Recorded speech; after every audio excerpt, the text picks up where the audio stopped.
5 years ago, I did a rarity guide video on the channel, and a lot has changed in 5 years.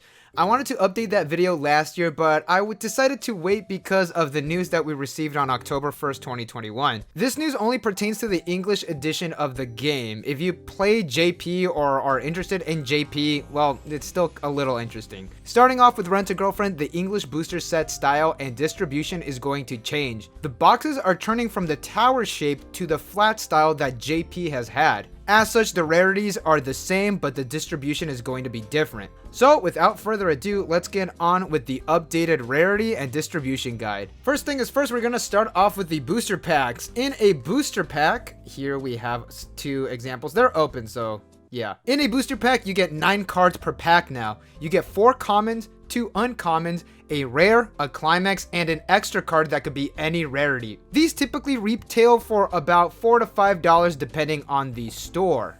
Now the booster boxes, here is the old style. It's these big tower shaped ones, and anything before Rent-A-Girlfriend is going to have this large tower shape. The current style are these flat ones now. In a booster box, you're getting 16 packs, making a total of 114 cards. Prices for booster boxes do vary wildly. As someone who's been playing Weiss Schwarz for a damn good while, I've seen boxes go for $60 to $100. I think a good medium for a new booster box is $65 to $75. And my professional advice is to pre-order your boxes. That way you're able to get the cheapest price. No, I'm not going to tell you where to purchase your boxes. That's not what I'm here for. Support your locals. We'll be going over how many of each rarity you get in the rarity portion of the video. Side note, extra booster sets are half sets that typically contain 40 to 50 cards in a set. They are in these tower shapes, and they are pretty small as well. You get 6 cards in a pack, 6 packs in a box, and 30 boxes in a carton. The thing is with the extra booster sets is that every card has a hollow version, which typically isn't the case in standard Weiss Schwarz sets. Typically. Now, I don't have one on me, but let's talk about a case and master cases. In a case of Weiss Schwarz, you are getting 18 booster boxes, which the official Weiss Schwarz website tells me that it's a total of 2,592 cards. That's a lot of bulk. The distribution of the high rarities differs per set. Using Rent-A-Girlfriend as an example, you get 1 SSP and 2 SPs per case. Now, a master case contains 2 cases, so you get case A and case B in a master case. In some sets, like Data Life for example, there are rares that are available in 1 per master case. Same with quintessential quintuplets, those SSPs are 1 per master case. So that means that one of those 2 cases, either case A or case B, there will be an SSP or an SEC. We'll talk more about those a lot later during the rarities. And I don't have one on me, forgive me. Trial decks are pre-constructed decks used to play Weiss Schwarz in an instant.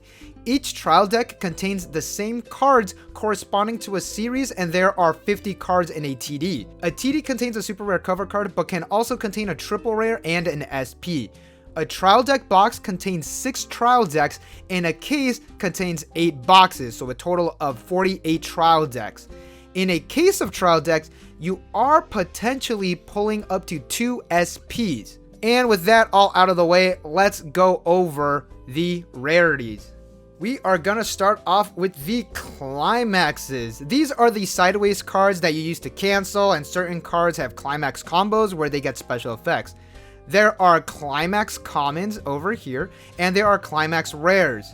There's no visual distinction between them if you're not looking. The only way you could tell is by the rarity code down here by the name. I just noticed it was out of focus. It's down here. There's the name. There's the rarity code right there. And again, the only way you could tell is you see by the name, you see the Climax common, which is CC, and the Climax rare is CR. There are hollow versions of the Climaxes, but that is a lot later, and there are also some sets that have signed cards for the Climaxes. Alright, trial deck cards. These are technically a rarity, okay? When you buy a trial deck, you get a pre-constructed deck. And like I mentioned, these trial decks do have signed cards and super rares and triple rares and all that. But for now, we're just going to talk about TD. Again, down here, you will see a TD. Some trial decks contain cards from the booster set with either different names or different effects. One example is Torch from Goblin Slayer. Now commons, you get 4 per pack. They're the cheapest cards, the most plentiful. It's a common, you know what they are. All right, now time to take these off. Uncommons, you get 2 of these per pack. These have better utility than commons, and actually some of them can get a little pricey in about the $1 range. Now rares, here are some rares. You get about 15 to 16 of these in a box. These are your holo cards. The actual foiling in Weiss Schwarz differs per set, and if you're buying an older set, you do not get a holo for your rares. Like for example, here is Yukata Haruhi, and she is not a holo. Same with the extra booster sets. Here is an extra booster set from Nisekoi Kosaki. She is not a holo. You can see she's just a piece of cardboard right now. But for example, this darkness, she does have a shatter foiling, and this felt here has a sort of polka dot foiling as well. All right, double rares, you get about 4 to 5 of these per box. The foiling is the same as a rare, and the only way that you could tell that they are double rares is again by finding the rarity code by the name. For base rarities, these are typically the most expensive cards in a set. They are your combos, your play extenders, your main tech. And actually with that, we are done with the base rarities. Now it's time to have a little fun with the shiny cards. And we're actually going to start the fun with an extra base rarity card that is not fun at all. Double rare pluses. These are the bane of my existence. Double rare pluses are a nightmare to pull. Not all sets have double rare pluses. If your set has a double rare plus, quintessential quintuplets, you get 1 double rare plus in a booster box. At times you're able to get 2 double rare pluses, but that is only if you max out your luck skill. Again, not all sets have double rare pluses. They're pretty hard to pull as well. Alright, now let's get on to the higher rarities and the foils, starting with the super rares. These are typically like smooth holo cards that are shiny all over. Super rares are typically holo versions of rare cards. You get 2 foils in a booster box, and in the trial deck, the cover card is a super rare. And here's a good example of an old card. So again, here's the Yukata Haruhi. It is a rare, not holo at all, but here is the super rare. Very nice foiling. And as well, some super rares do have different art from their base rarity counterparts. Here are some bad examples. Here's an Itsuki. It's nearly the same, just a little zoomed out. Here's our boy Ban. Again, same card, just a little zoomed out. Another Itsuki. I just pulled these like that. I didn't actually buy these. And a great example is this 1-0 Darkness backup from Sneaker Bunko. Here is the base rarity, and here is the super rare. So always be on the lookout for art changes in the higher rarities as well. PR cards, these are not available in the main booster set. How you get a PR card is that you could purchase a booster box, and in the box is going to be a PR card. Another way is to attend a local tournament. If it's an official Bushiroad shop, that part is important. And you are able to get some tournament PR cards, such as these ones. There are also special items that you could purchase that contain Weiss Schwarz PR cards, kind of like the PSP game, also Card Gamer Magazine and Bushiroad Magazine. Those contain a lot of magazine exclusive PR cards. There are also special events, typically in JP, and in English we are getting a Mushoku Tensei one, where you're given a PR pack that are random. Hololive Production had one, and like I said, Mushoku Tensei is going to get one in English. There are also, get all of these out of the way, hot stamped PR cards, such as these. Now you receive these by attending a regional such as Spring Fest, the Grand Fest, Anime Expo, BCS, anything like that. And of course you get the winning PR cards as well. That's what top players get. You win a tournament, you get a card. These are very, very dependent on the date. So for example, you can only get this card during Springfest 2019, And this one you could only get in the BCS 2019. This one you could only get at Anime Expo 2018.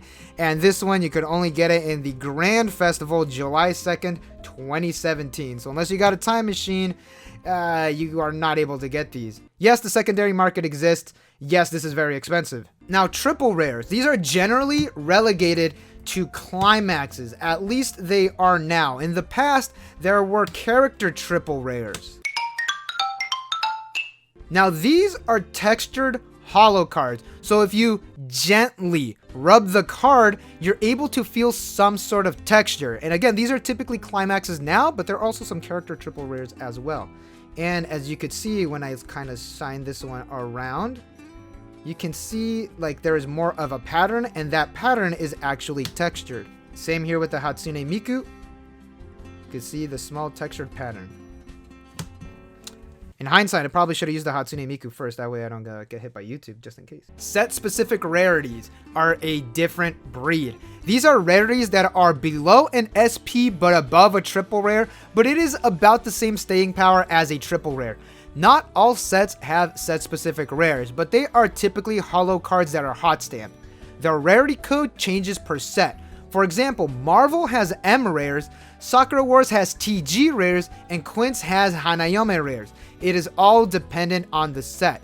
Included in set-specific rares are actually N rares. These are cards that feature voice actresses or stage performers in a set called the Portrait Booster set. I did a video on it, go check that out. But specifically, this rarity, the N rares, are exclusive to Portrait Booster sets. And yes, those do come in holo versions as well. Overframe rare cards are full holo cards like the super rares, and some of them can be textured as well, but they do not have card borders. As you can see, like down here by the text box, there is no text box, it's just text. The first introduction was in Princess Connect Redrive, and it has been carried over to nearly every set afterwards. These are about the same level as a set-specific rare, and if your set doesn't have a set-specific rare, it probably has an overframe rare card. Alright, now for the fun stuff. Here are some double rares, and in the case of these ones, some rares. Alright, they're all in frame. Alright, looking pretty nice. So here's a double rare Elizabeth, double rare Marika, rare Kosaki, and rare Mikuru. Here's the Elizabeth SP. Here's the Marika SP. Here's a Kosaki SP. And the Mikuru SBR rare, which is signed by the artist and the author of the Melancholia Haruhi Suzumiya. These are SP cards, or special cards. So SP cards can be considered the signed cards, but some sets do not have signed cards, they're hot stamped instead. The foiling is that of the triple rare, but these are gold stamped with the signature, and in the case of Kosaki, it's purple stamped. This is typically of the voice actor or the voice actress of the character, but like I mentioned with the Mikuru, this is actually the artist and the author. And these are pretty hard to pull. And like I mentioned, the pull rate all depends on the series. Now, what Bushiroad has been doing lately is that if they're not able to get the signed cards in the English edition of the game, they toss serial numbered stamp cards. I think it's kind of lazy, and they could really hire a graphic designer to spruce up the stamp cards, because it's just text and a number. Snore. I should also note that the reprints of Slime and Overlord, Nazarick, Tomb of the Undead, have silver cards, not gold cards. And this is just a small sample of the SP cards that I have in my collection. Now, SECs are the hardest to pull. I don't have one, obviously, but they are relegated to one per master case. And remember, a master case contains 2 cases.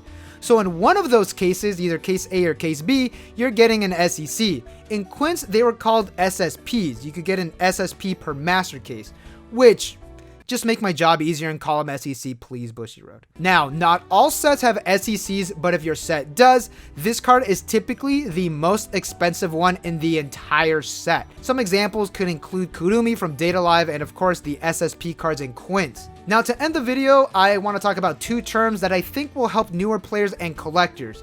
These are mostly for newer players, but if you watch this far and you're a collector, you might as well just learn something new as well. Max Rarity. That is a term that means you have a deck with the highest rarity possible.